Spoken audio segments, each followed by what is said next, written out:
Ever since man first lay on a grassy knoll to watch a soaring bird scribe lazy circles in the sky, he has felt envy. What joy it would be to cast off the bonds of gravity and soar high above the earth, harnessing the warm, rising air of a thermal to sustain effortless flight.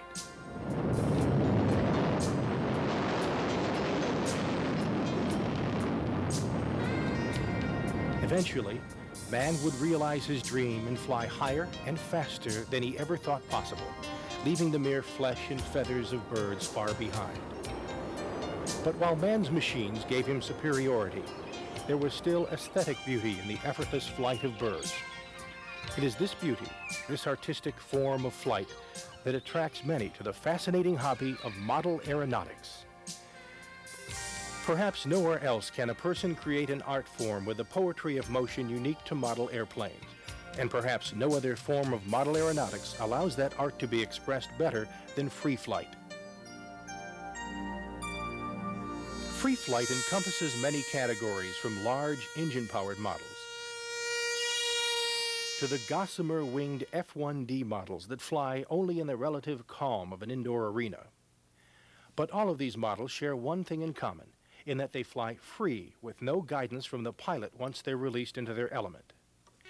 This means that each model must be designed, built, and adjusted so that it can handle a wide range of forces, from high-speed powered flight to a slow glide, along with all the vagaries of the natural forces it might encounter.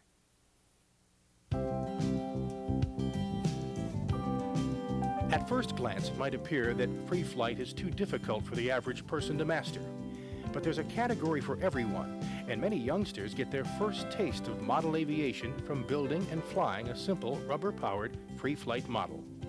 Okay, what I want to do is take a little bit of this blue. Okay? Those who have spent many years in the hobby are always willing to pass along their knowledge to the next generation of flyers.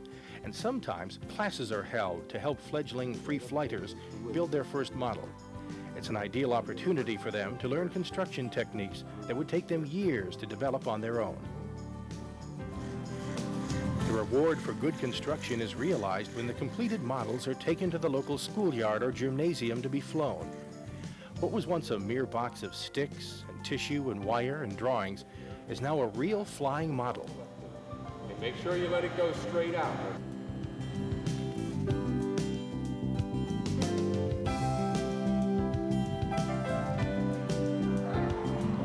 As the models take to the air with varying degrees of success, each budding young pilot feels the joy of seeing something they created themselves actually fly.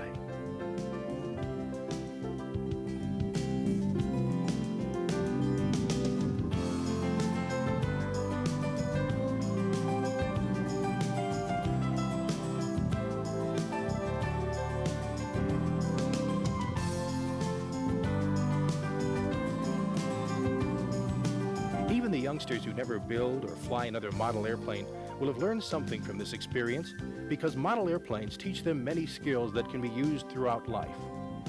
Model aeronautics teaches them not only manual dexterity, but mathematics, science, and even develops personality traits such as patience and sportsmanship.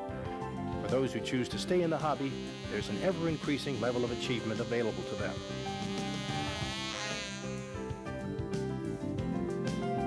For some, the training gained from building and flying model airplanes will lead to exciting careers in the aeronautic and space fields.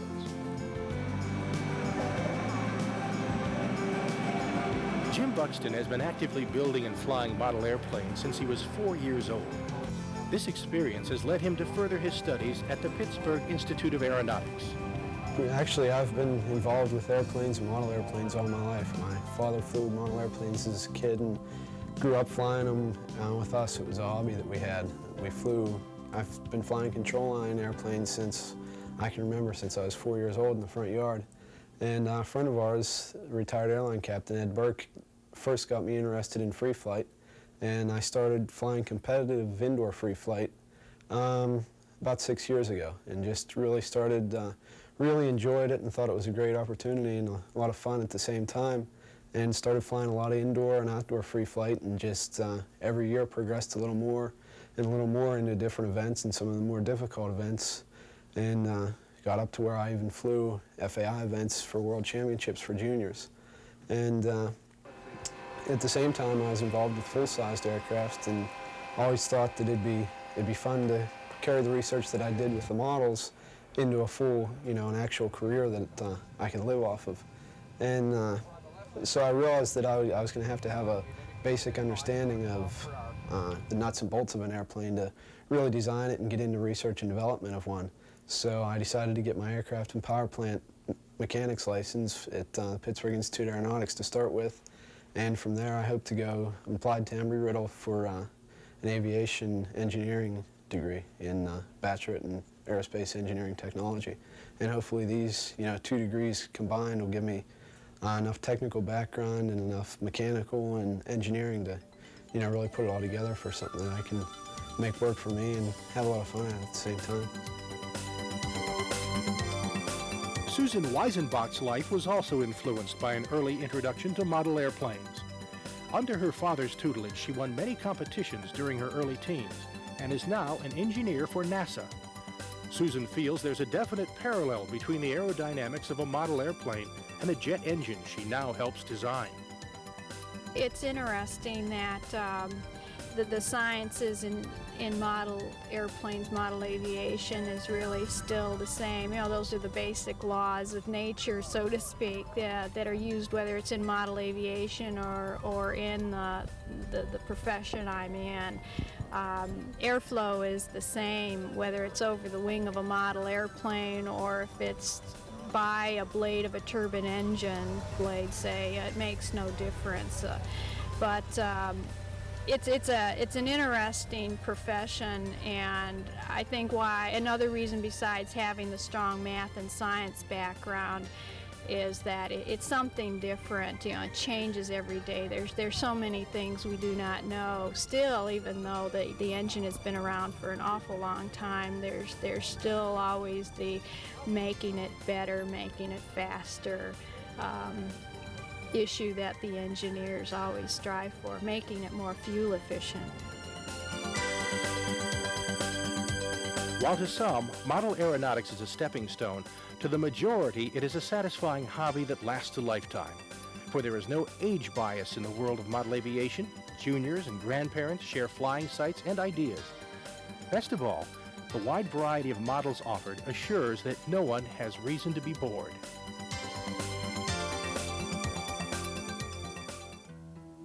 Indoor is just one facet of free flight, and even it is made up of many categories. For some of its advocates, the thrill comes from a perfectly built and trimmed F1D model. These large indoor models are the result of many hours of design and meticulous building, and those who specialize in this form of free flight take the hobby very seriously. Richard Doig has competed successfully both nationally and internationally, and the variable diameter propeller on his F1D model demonstrates the complexity of his winning models. What this propeller does is it has a set of hinges in it so that during the flight, the propeller actually folds over center over about an 8 or 9 minute period and pops in to reduce the diameter, and in the process dramatically lowers the pitch of the propeller to better use the turns in the rubber band. And the way this works is that there are some very small pieces of hypodermic tubing inside this piece with a steel pin through them to form the hinges, and 2 small pieces of Dacron that you probably can't see that make a parallelogram. This little rubber band wraps around 2 small hooks, and as the model flies, you start with it open, and that little rubber band provides the force to pull it in, counteracting the torque of the main rubber band that turns the propeller. And it uses the turns in the rubber a lot more efficiently. It works very, very well. I had the high time yesterday. And this is the kind of propeller that put me on the U.S. team. While producing a world-class F1D is a science, flying them is an art. A certain stillness comes over the arena when these majestic ships take to the air, and suddenly everything seems to go into slow motion. No one runs, as even the wind from a runner can cause damage or ruin flight times. Their builders walk slowly to the launch site, as though pantomiming a slow-motion sports sequence. But when they are launched, with propellers turning at a mere 40 revolutions per minute, and microfilm covered wings shimmering in rainbow hues. They become a graceful ballet of flight.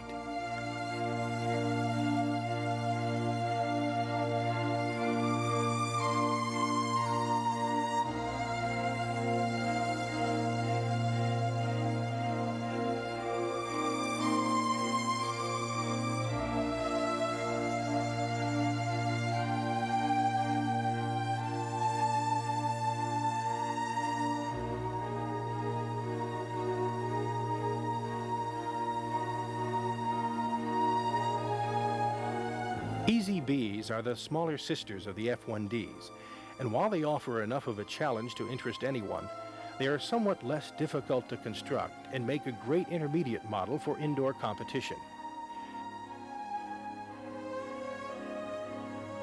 Regardless of the size of an indoor model, they all demand special construction techniques. Only the lightest possible balsa is used, and that is carefully sliced to minute thicknesses. Many of these ultralight models are covered with microfilm. It takes unique skill to pour just the right amount of solution on a tray of water and then lift the delicate result from the surface. But the lightweight covering is well worth the effort.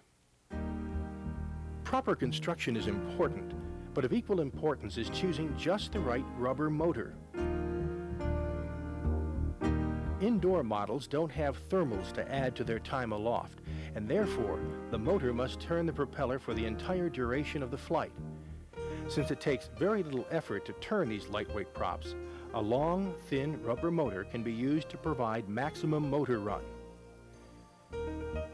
Winding the motor to just the right number of turns takes a lot of experimentation, and most flyers keep accurate notes on the number of turns used and the performance they achieved.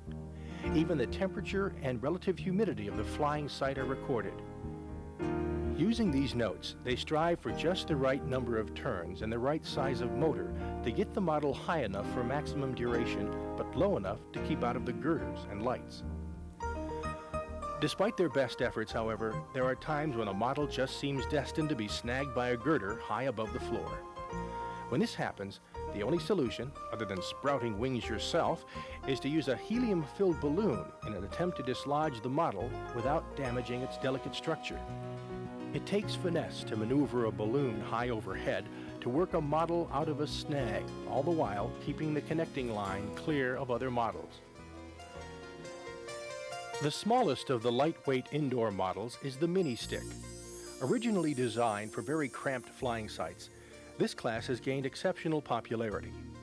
It can still be flown in a large living room or garage, but in a large arena like East Tennessee University's Mini Dome, site of the United States Indoor Championships, times of over 10 minutes are regularly flown. One of the most exciting of the mini stick events is the mass launch, where everyone releases a mini stick at the same time, resulting in what appears to be a swarm of mosquitoes on a hot July night. Scoring is simple. The last one down wins.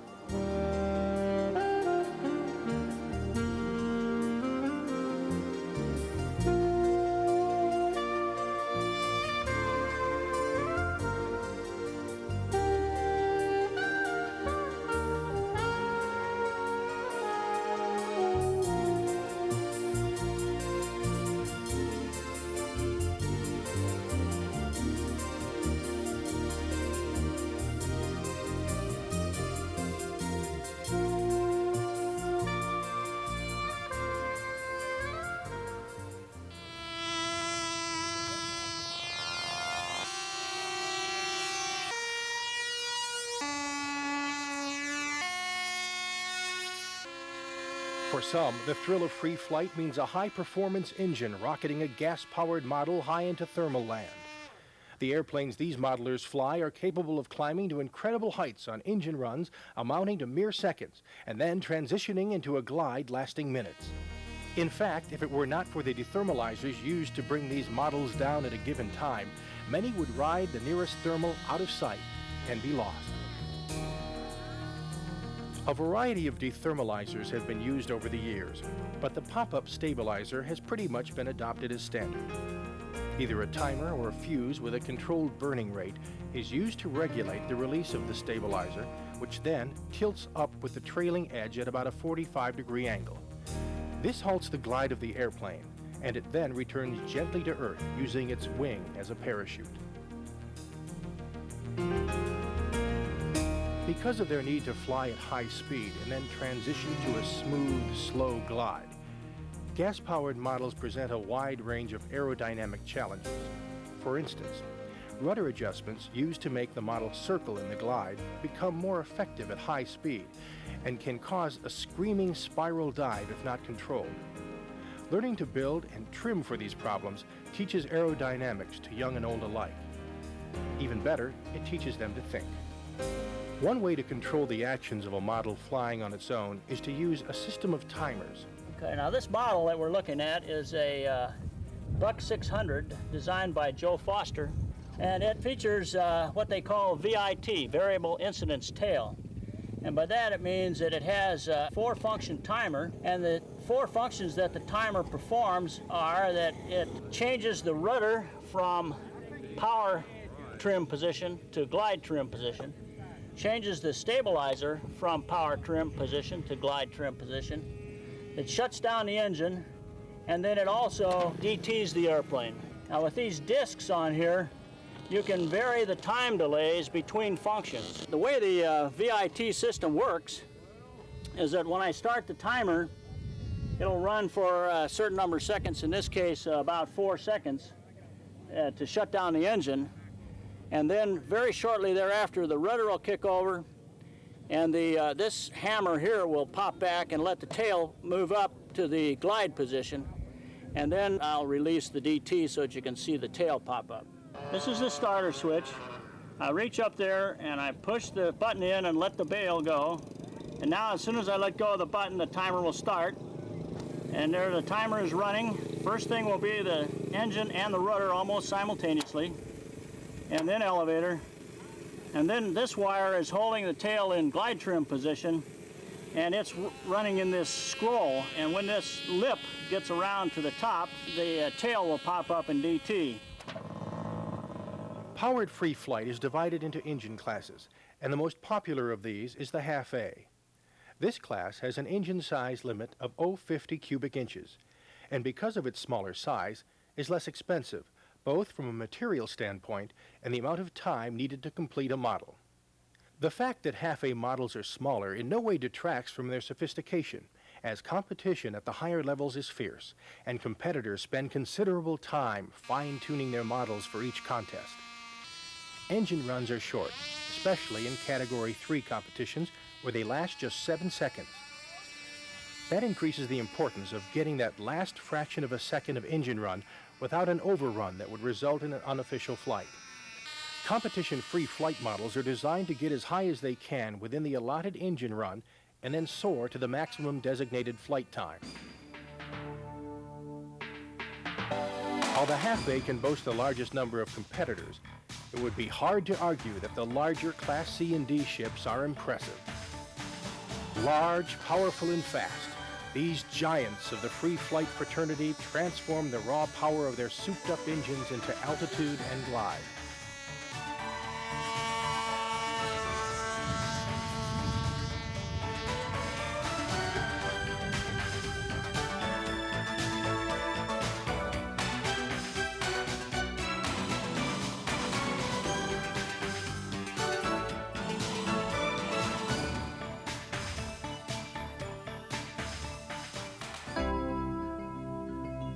Rubber power offers an alternative to the internal combustion engine with challenges of its own. Thought of as a gentler power by many, the rubber-powered aircraft can be even more sophisticated than its gas-powered cousins. Far from the rubber bands those not familiar with the sport might envision, a rubber motor is the result of much testing and calculating on the part of serious flyers. It is made up of long strands of rubber carefully selected as to type and size for each model. Once the rubber motor has been made up, it is lubricated either with a commercial rubber lubricant or one concocted from a home recipe. Some rubber model flyers protect their recipes with the same secrecy Ford might use to protect a new design from GM. It doesn't matter whether or not the special rubber lube actually adds to the flight time. The fun is in experimenting and thinking that your recipe gives you a little extra edge over the competition. To assure optimum efficiency, the new motor is then broken in by stretching before it is installed in the airplane. Without proper break-in, the motor will become tired after just one flight and have decreased performance thereafter. It's strange to think of a rubber motor as tired, but knowledgeable modelers even allow their motors to rest between flights before stressing them with another wind. Several identical motors may be made up to eliminate this 30-minute wait between flights. Without a doubt, there is more to rubber-powered free flight than simply winding up a few rubber bands. Perhaps the most refined of all the rubber-powered events is the prestigious Wakefield.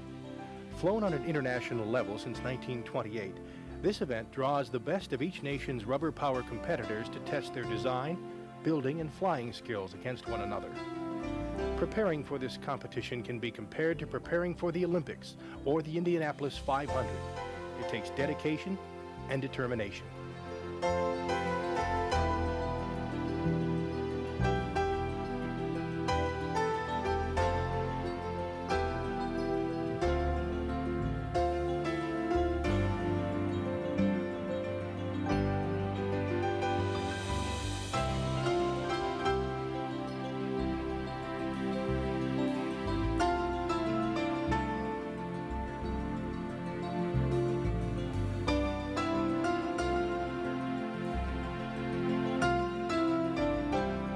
As with any competition on this level, Wakefield has advanced the hobby of rubber-powered flying over the years. About the only moving parts on these early Wakefields were the propeller and the wheels, as even dethermalizers were unheard of in those early days. By contrast, today's winning Wakefields incorporate not just timer-activated dethermalizers, but variable incidence tails, high-tech propeller mechanisms, and variable rudder trim.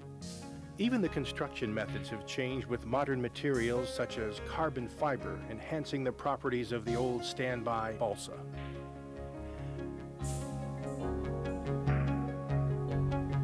For those not ready to tackle the disciplines demanded by Wakefield, there are entry-level rubber power events such as the popular P30. This smaller model can be no longer than 30 inches in any direction, which keeps building time and costs down. It also has a minimum weight requirement to put beginners on a more even level with experts. And perhaps best of all, P30 must use a ready-made plastic prop, eliminating the prop carving that seems to frighten away so many beginners in rubber power. Later, with the skills acquired with P30s, the novice will feel more qualified to tackle the other rubber power events, such as Mulvihill, Unlimited, and Wakefield. As with all free flight events, there seems to be something for everyone.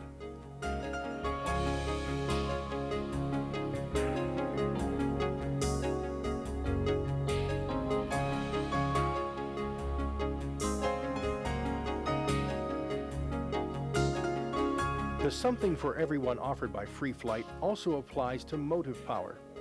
In addition to glow and gas-powered engines and rubber power, the modeler has additional choices, such as electric or CO2.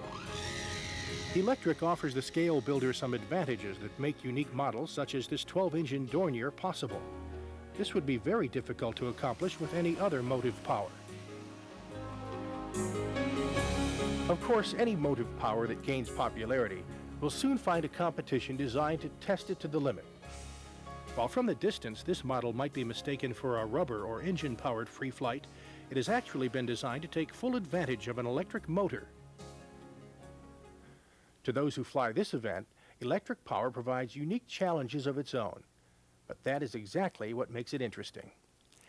Compressed air, or CO2 motors, are not new to model airplanes, but their use has seen a recent resurgence. Small and clean in their mode of operation, CO2 motors are ideal for small-scale and sport models. There are also competition events held that are especially suited for smaller flying sites.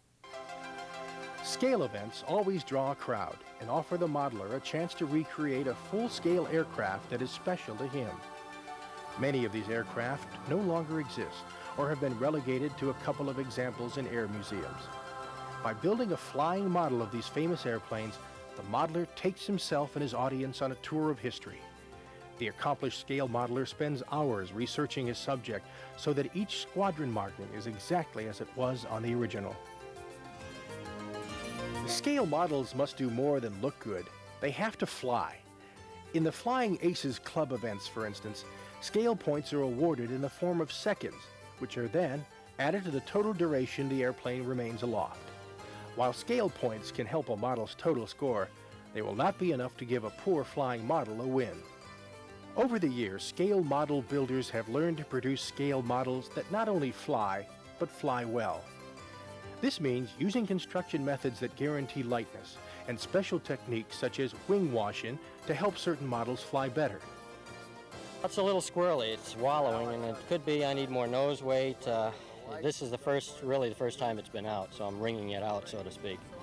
And I'm trying different, it's contra-rotating props. I'm trying reversing the props to see if that helps. And it's getting a little better, but it needs power. Nothing seems to be beyond the skill of today's scale modeler, and even multi-engine aircraft are becoming common.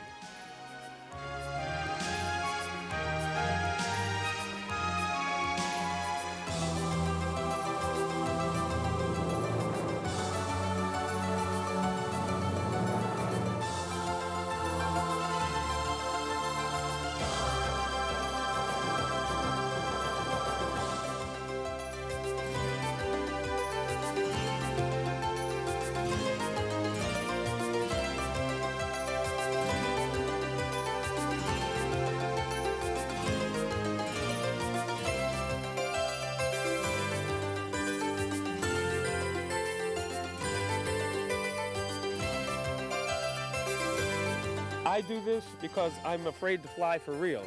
So this is my way of doing it vicariously.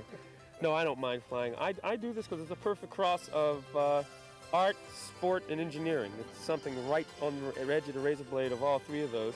I've been doing it since I was 6, and I've just never stopped.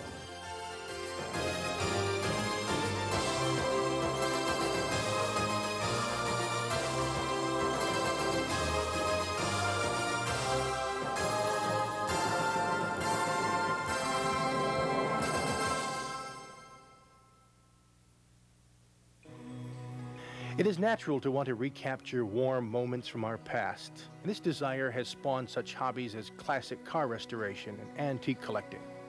Model airplane enthusiasts are no different, and anyone who pursued the hobby as a youth will retain fond memories of certain designs that were special to him.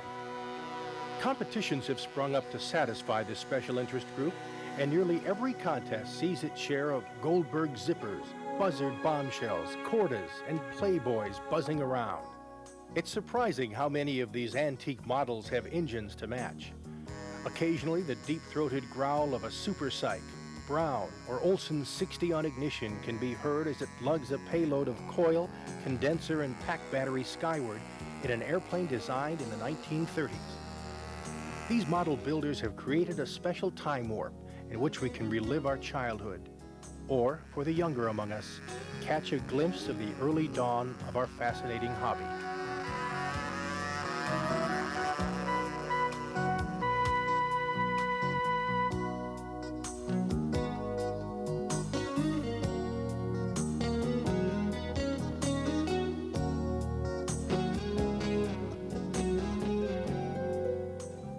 A2 Towline Gliders personify grace and beauty. Their high aspect ratio wings carry them effortlessly among the thermals, where they rival the inherent beauty of a bird's flight.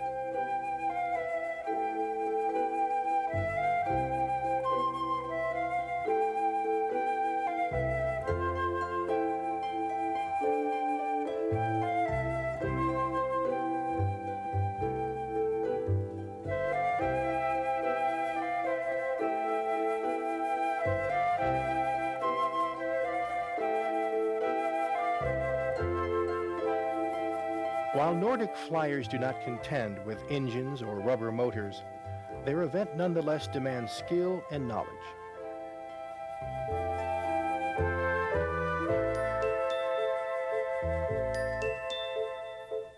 Since glider duration depends almost entirely on thermals, competitors in this event spend considerable time studying the nuances of thermals and how to detect them. For some, it is merely a matter of observation, while others go a step further and use mechanical or electronic devices to determine the optimum moment to release their gliders. Searching for the right thermal takes time, and the model must be towed to the thermal before being released. To accomplish this, tow hooks are used that allow the flyer to steer his model with a tow line. Okay, when you pull forward, pull on the line, the hook's on a pivot and it swings forward. The hook's attached to a cable which goes back to the rudder horn and pulls the rudder to the straight tow position. When you release tension on the line, the hook pivots back and kicks the rudder over to a circle tow position. This is straight tow. Release tension, the rudder kicks over to circle tow. Now when you pull hard on the line, the hook is spring-loaded and the flag falls away, telling me that it's unlatched because it's 50 meters away, and the timer starts. And when the timer starts, first thing it does is the stab kicker goes down and puts the stabilizer in the glide position. And then after that, the timer keeps running, and when this arm here releases, the tail pops up for the DT. A certain amount of athletic ability is necessary to keep the model aloft and out of trouble while searching for lift. But once the thermal is found and the glider set free, the A2 becomes about the closest thing to a soaring bird yet devised by man.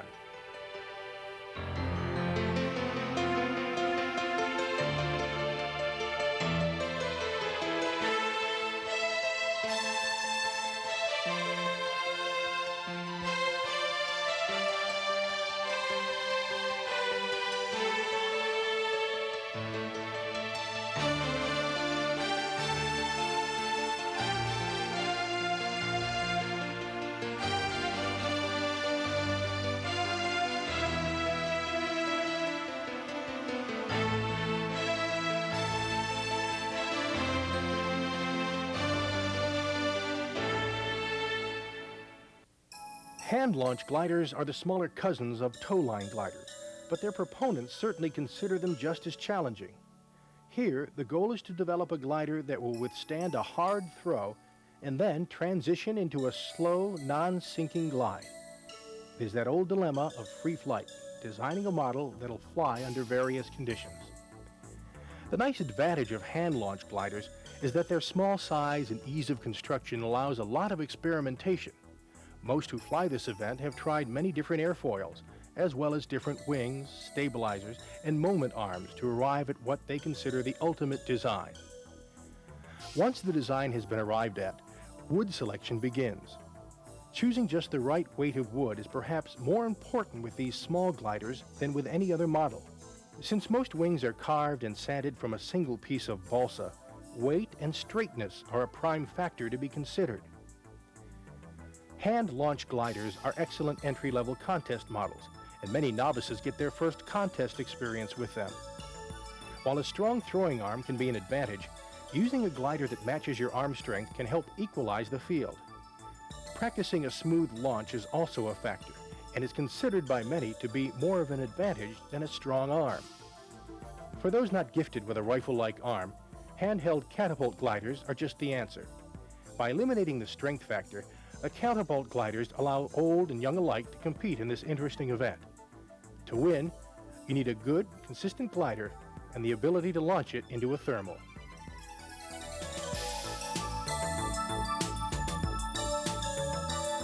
Indoor models don't have the luxury of thermals, but they're just as much fun. Best of all, they give modelers in the northern zone something to fly while the winter winds are swirling snow around the outside.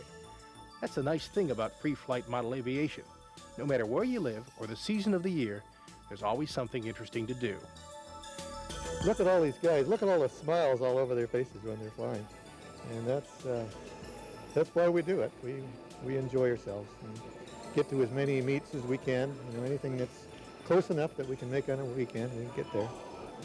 It's just real cool watching something that you've created float around in the air. And it's a lot more fun if they're flying by themselves.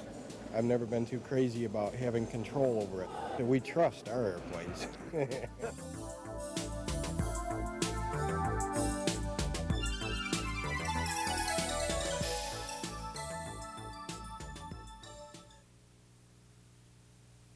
Even if you don't fly indoor models, You can always build or design next year's winning model, the one by which all future free flight models will be judged. To help you in your quest, there are many sources of material available. The National Free Flight Society not only publishes the periodical Free Flight Digest, but a yearly symposium aimed at furthering the hobby from a technical perspective. Additional information is available on a monthly basis from modeling magazines and club newsletters. Other publications available from the Academy of Model Aeronautics, the National Free Flight Society, and private sources are a help to beginner and expert alike.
The thrill of flying and the satisfaction of constantly improving your skills make free flight a hobby filled with both education and entertainment. Perhaps no other hobby offers so much to everyone involved.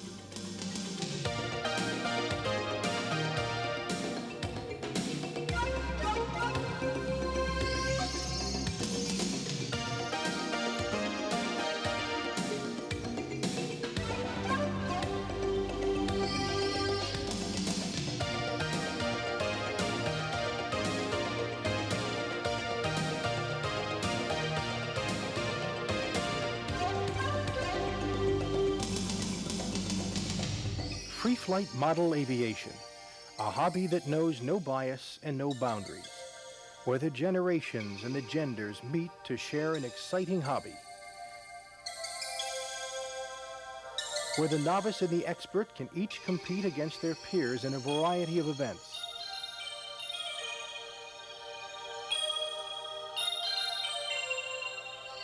Where the sport flyer can enjoy a relaxing evening just watching his latest creation climb gracefully skyward. Where everyone can realize the joy of flying free.